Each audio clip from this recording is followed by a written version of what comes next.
La parole est directe, oui, avec nous dans ce studio, Monsieur Pépé Francis Haba. Il est le président de l'UGDD et par ailleurs coordinateur de l'APR, l'Alliance pour la République. Il va nous dire ce qu'il pense de ces multiples sorties, oui, à l'égard de ces pairs de cette alliance, mais aussi il va se prononcer sur l'actualité socio-politique du pays et du continent. Bonjour à vous, monsieur. Bienvenue dans cette émission. Oui. Eh bien, on va commencer par l'actualité brûlante, c'est ce coup d'État avant de revenir ici en Guinée, au Niger. Nous avons vu beaucoup de réactions. Quelle est la vôtre? Écoutez, pour moi, c'est une situation regrettable. Et le président qu'ils ont déposé était démocratiquement élu. Et en tout cas, d'après ce que nous voyons, le Niger était quand même bien parti pour gérer la rébellion qui assaille son pays. Je voudrais parler du Niger. Oui, tout à fait. Et donc, pour moi, la CEDEAO doit assez rapidement prendre ses responsabilités et donner les moyens matériels et financiers à la force en attente. Pour ne plus, n'est-ce pas, que ces malheureux événements arrivent en Afrique de l'Ouest. Parce que nous, peuple africain, nous sommes assoiffés de la démocratie, nous sommes, n'est-ce pas, assoiffés de l'état de droit et nous avons soif de vivre, de profiter du potentiel que nos pays, d'attraction de capitaux que nos différents pays peuvent attirer. Et donc, pour nous, c'est pas normal que les coups d'État continuent à sévir dans la sous-région. Bien. De moins matériel pour une intervention militaire étrangère au Niger avec tout ce qu'on connaît aujourd'hui. Vous pensez que la CEDEAO dispose de moyens pour faire face, pour intervenir militairement au Niger afin de rétablir l'ordre constitutionnel? Non.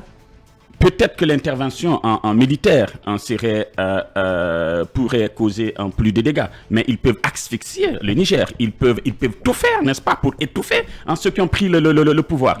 Parce que c'est quand même de très dommage que à cause, n'est-ce pas, de la boulimie du pouvoir de certaines armées ouest-africaines, que les pouvoirs civils, que la démocratie soit autant menacée. Étant donné pour nous, en tout cas partout dans le monde, partout où la démocratie, n'est-ce pas, est vraiment réel, les pays, n'est-ce pas, se développent de façon harmonieuse. Alpha Condé a été évincé en Guinée. Pourquoi vous n'avez pas eu ce même discours ici? C'est une situation pour nous complète. Parce qu'Alpha Condé avait déjà fait lui-même un coup d'État. C'est-à-dire qu'il y avait eu une rupture anticonstitutionnelle. C'est ce qui avait conduit le professeur Alpha Condé à confisquer la victoire qu'on avait acquise sur le terrain. Je pense que c'est deux situations en tant qu'homme complètement politique, différentes. vous devrez défendre des principes. Non, ce n'est pas... Ce sont des principes que vous devez défendre. Le cas de Alpha Condé est complètement différent du cas du Niger. Je pense que les contextes sont différents. Non, s'il vous plaît, là, je ne suis pas d'accord. S'il vous plaît. Là, il ne faut pas continuer avec ça. On va s'écouter, je vous en prie, Lincoln. Alors, vous qui cherchez le pouvoir par la voie des urnes, à travers vos partis politiques, qu'est-ce que cela renvoie en termes de message que des hommes armés aujourd'hui viennent confisquer le pouvoir?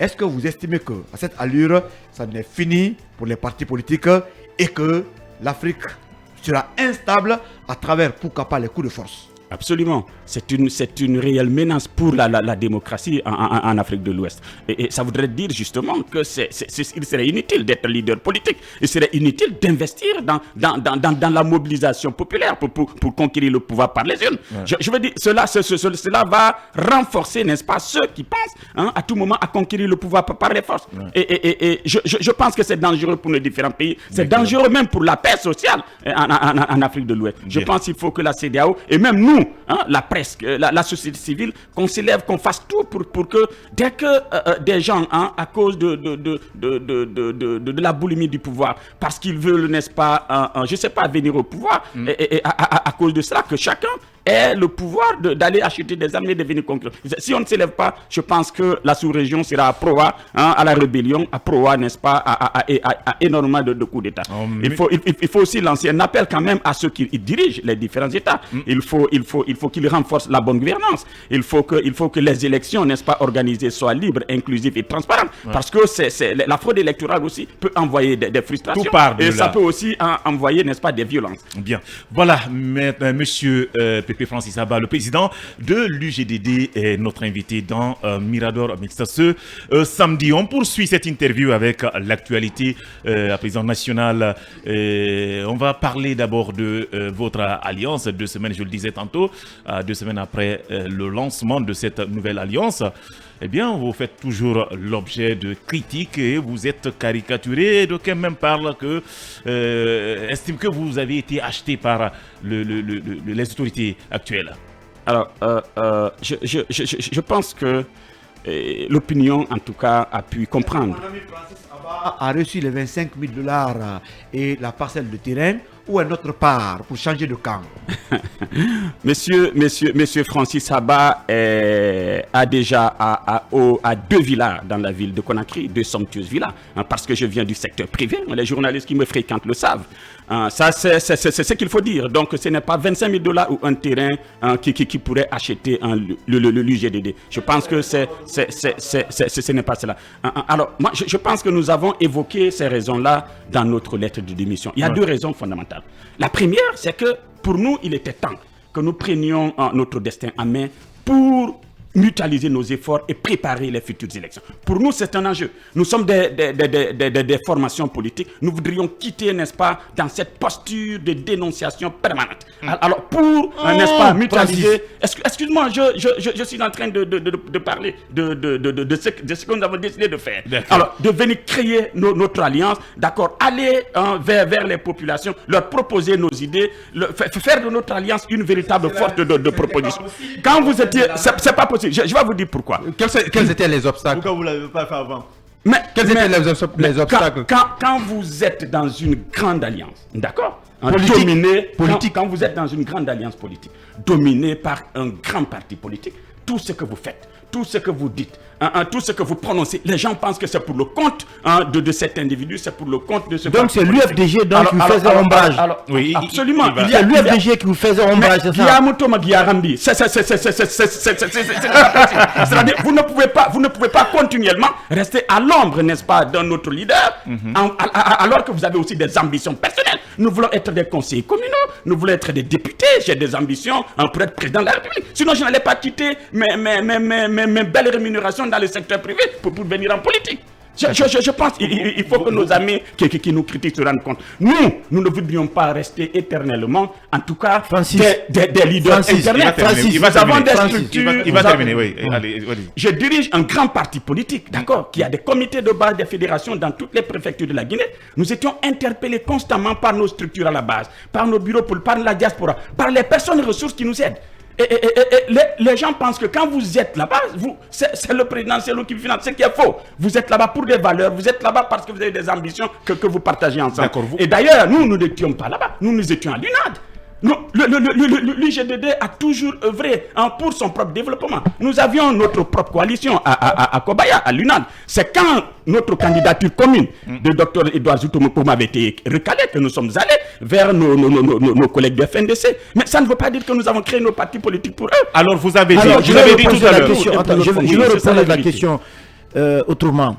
Le combat que mène l'ANAD aujourd'hui, de votre point de vue, c'est un combat qui n'est plus objectif? Je ne l'ai jamais dit. Et j'ai fait ce combat-là avec fierté avec eux.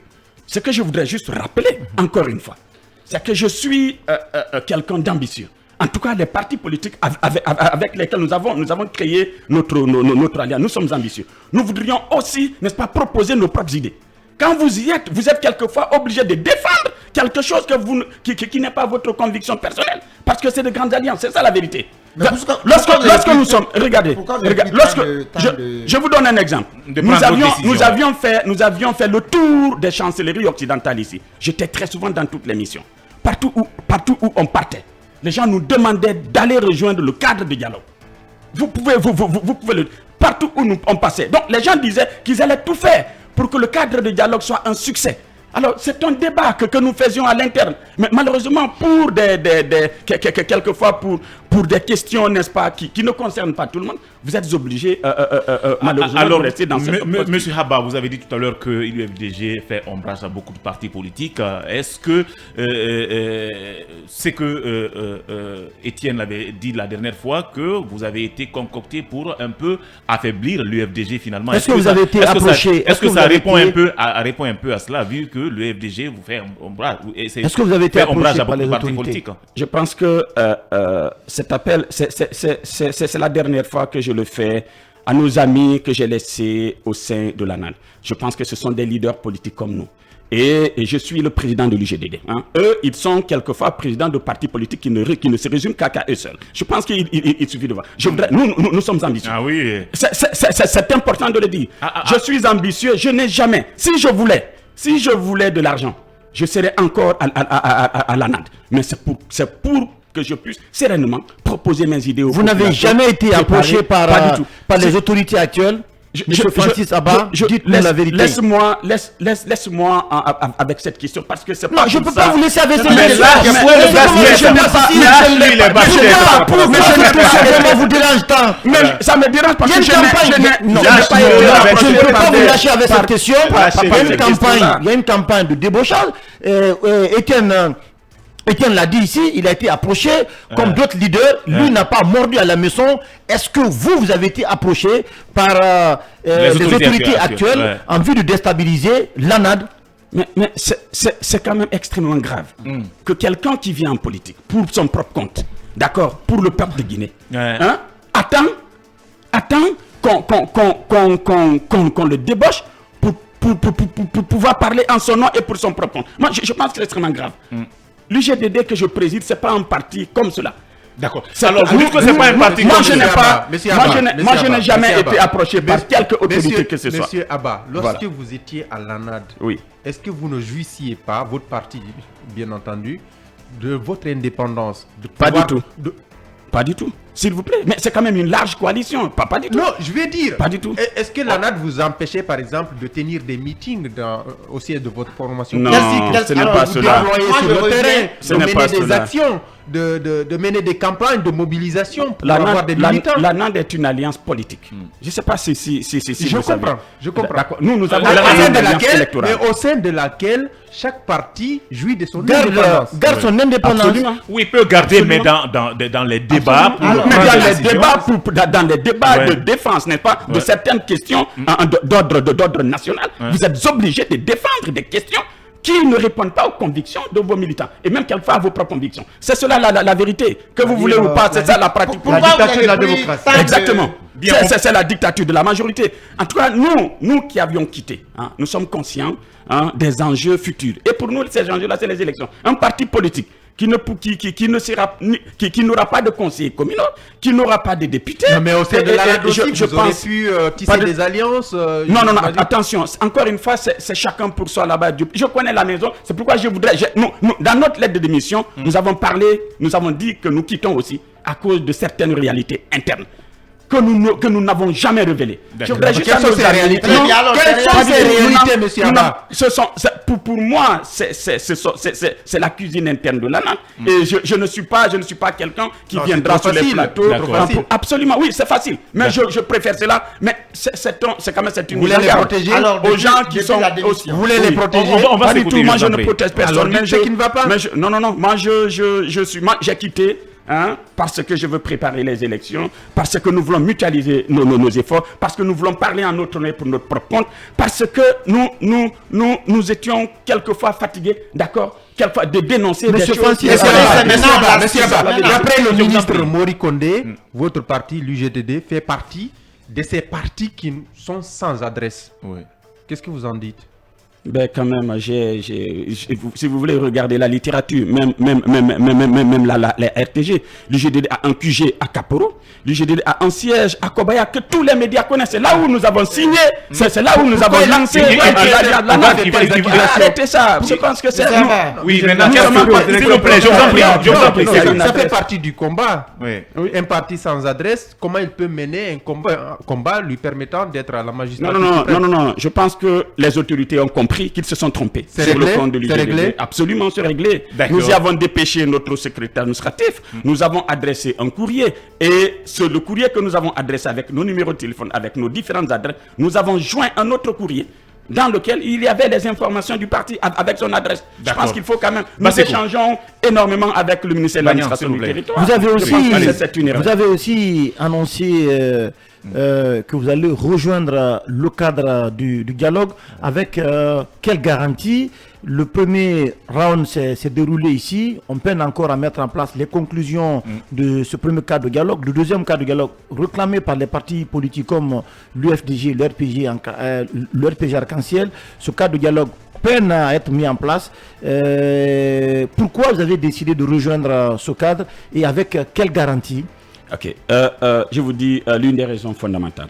Nous n'avons aujourd'hui ni visibilité, ni lisibilité sur le niveau d'avancement des différentes activités pour le retour à l'ordre constitutionnel. Alors que nous sommes des formations politiques, nous devons compétir le jour J. Je pense que c'est ce qui ne se discute pas quelquefois, ce qui se discute en votre absence, peut malheureusement être contre vous. Donc nous voudrions profiter, nous voudrions savoir comment les activités vont être en train d'être exécutées. Je pense que c'est important pour nous, jeunes formations politiques, pour que nous puissions parallèlement nous préparer pour les élections. Nous ne sommes pas pour le moment des mastodontes de la politique guinéenne qui peuvent rester chez eux en train de critiquer et au jour des élections, ils sont prêts. Nous voudrions nous préparer parallèlement à cela. C'est pourquoi nous voudrions aller. Et nous avons fait des lettres d'audience. Nous voudrions discuter avec le Premier ministre, avec les facilitatrices, avec le ministère de l'administration du territoire, pour voir dans quelle mesure nous pouvons intégrer ce cas de dialogue. Si effectivement nous avons notre mot à dire. Ce que nous dénonçons au niveau des plateaux, nous voudrions aller autour de la table de dialogue pour aller discuter. Il faut apporter une précision. C'est ça. Ils disent que la porte du dialogue n'est pas fermée. Oui, mais c'est ça, mais bien sûr, même si c'est pas passé par des lettres d'audience. Mais bien sûr, nous sommes des politiques. Il faut qu'on sache, est-ce que ce que nous dénonçons au niveau des médias, est-ce que notre point de vue peut être pris en compte et quelles sont les procédures pour accéder au cas de dialogue? Nous n'allons pas nous lever le matin pour aller pour tomber là-dedans comme ça. Francis Haba, le président de l'UGDD, est notre invité dans cette émission. On parle bien sûr de votre participation à ce cadre de dialogue. Vous vous apprêtez à rejoindre ce cadre, mais pendant ce temps, comme l'a dit Bassekou, il y a des acteurs politiques comme Fayami Limono, le Premier ministre Lassana Kouyaté, à un moment donné, dénonçait le flou qui entourait l'exécution de contenu de ce qui a été obtenu au cours de ce cadre. Vous venez pendant ce temps, ceux qui avaient décidé de prendre part, d'abord ne sont même pas satisfaits. Ne sont même pas satisfaits. Est-ce que vous ne craignez pas, vous aussi, d'être confrontés à ces mêmes problèmes? Alors, c'est ce que je vous dis. Je préfère encore ne pas être satisfait à l'intérieur que de n'avoir aucune visibilité de ce qui se passe. Mais le PM a fait le point. Le ministre de l'administration du territoire a fait le point. C'est bon. Ils ont fait le point. Eux peuvent sereinement critiquer de façon objective. Mais nous qui sommes à l'externe, nous ne pouvons on va dire, naviguer dans le flou. Parce que nous ne savons pas ce qui se passe à l'intérieur. Nous voudrions formuler des critiques objectives si le moment arrive qu'on critique objectivement. Mais nous ne voudrions pas. Encore une fois, c'est ce que nous avons décidé de faire. Et ceux qui veulent éternellement rester dans la contestation, c'est de leur droit aussi. Non. Alors, bien, Ali Badara, je vous en prie, on va Francis, non, vous ne pouvez pas dire ça, Francis. Je vous en prie, on va aller. Non, s'il vous plaît. Vas-y, Ali Monsieur Badara. Abba, vous étiez de ceux qui étaient dans cette contestation perpétuelle. Absolument. Alors, on ne sait pas pourquoi vous avez pris trop de temps. Ah, c'est le temps, oui. C'est maintenant là, on voit votre face et avec l'UGDD. Un premier aspect. Deuxième aspect, vos relations avec les autorités actuelles. Alors, avant, lorsque vous étiez avec ces contestations, on ne vous comprend même pas ce matin parce que moi, je me dis, quand est-ce que vous avez su réellement que ceux qui sont de l'ANAD étaient dans une contestation perpétuelle sans justice? Quand est-ce que vous l'avez su? Et après, maintenant, vos relations avec les autorités actuelles. Vous savez, quand le CNRD a pris le pouvoir, et quand même l'ANAD, parce que nous l'avions voulu, était l'une des premières coalitions à les féliciter. certains ont même dansé dans les différents QG. Je pense que les images existent encore. 6 mois après, nous avons commencé à discuter énormément de ce qui se passe. Certains veulent, voulaient toujours participer au dialogue, d'autres ont dit non. Je pense que c'est ce débat-là. Maintenant, nous avons décidé, en tout cas, de créer notre alliance. Il y a déjà plusieurs mois. Je peux, si le temps, je peux vous montrer la plateforme de notre coalition. Nous avons commencé à nous parler. Nous avons commencé en tout cas à apaiser les pour et les pas du tout. Pas du tout. Pas du tout à trahir. Je veux dire, nous avons commencé à discuter entre nous.